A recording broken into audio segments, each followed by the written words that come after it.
applied to Harvard, NYU, UCLA, UC Berkeley, and UC San Diego. And this is what happened. So I applied to some big colleges, and I wanted to see the results and if I would get in or not. So I used the exact same essay and everything for all of my apps. The only thing that was different was that I changed my major. And I think the major has a big factor in if I got accepted or not. So the first thing I applied to was UC San Diego. And I don't remember what my major was for this one, but the results were that I got waitlisted.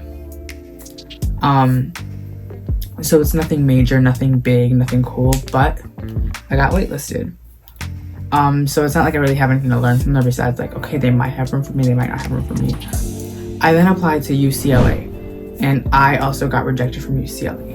The major I had picked was theater.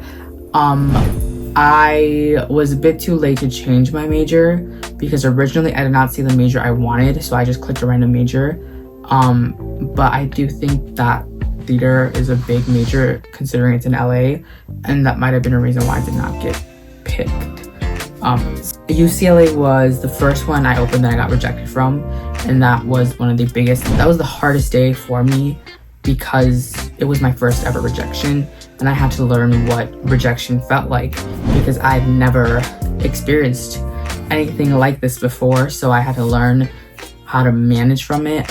When you watch, if you see the video even, you can see how my whole entire heart just drops, and I'm like, oh, you can kind of see me watering up because I wasn't expecting that.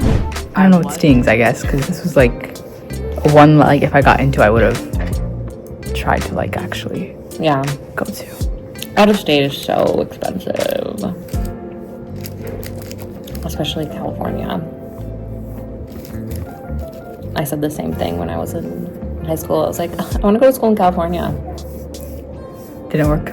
No. Did you apply? No. I was like, I can't actually afford this, turns out. But to see it physically kind of hurt me a lot because I was like, oh, I'm a failure. I don't know what to do next. My life is over. That's how I felt after seeing UCLA. And then after that, I opened NYU's. And NYU was the one that really took me by shock. I got waitlisted from NYU.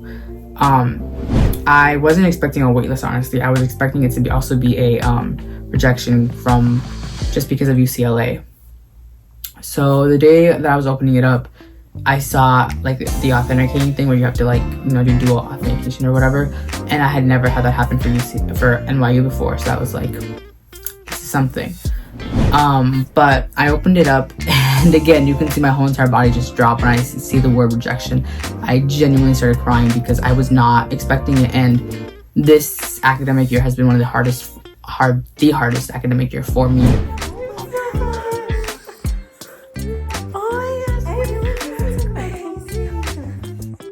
I have never known anybody like in my life like this is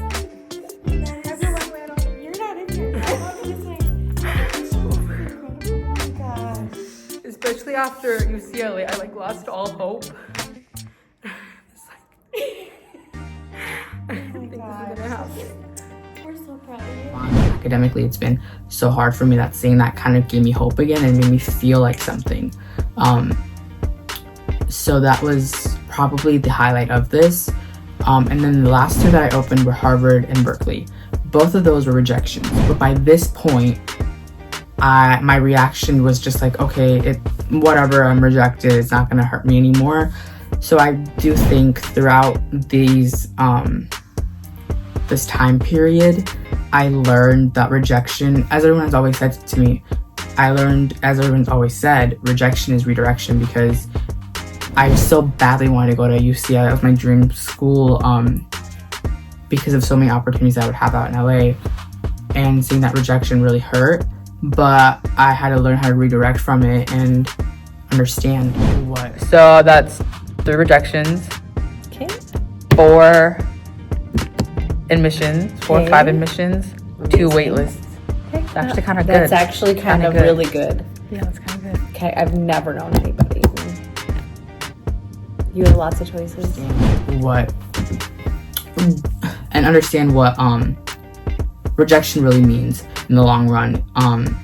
So I don't want this to be like a takeaway where it's like, oh, don't apply to these big schools, you won't get in, because you never know what to expect. So overall, I'm ending this with 5 acceptances, 3 rejections, and 2 waitlists. I'd say it's hard to accept rejection, but once you do, it's kind of just over it. Thank you guys so much for watching this video. If you want to follow me on any of my social medias, they will be linked around the screen. Don't forget to subscribe and hit that bell icon so you can be notified every time I upload a brand new video. Peace.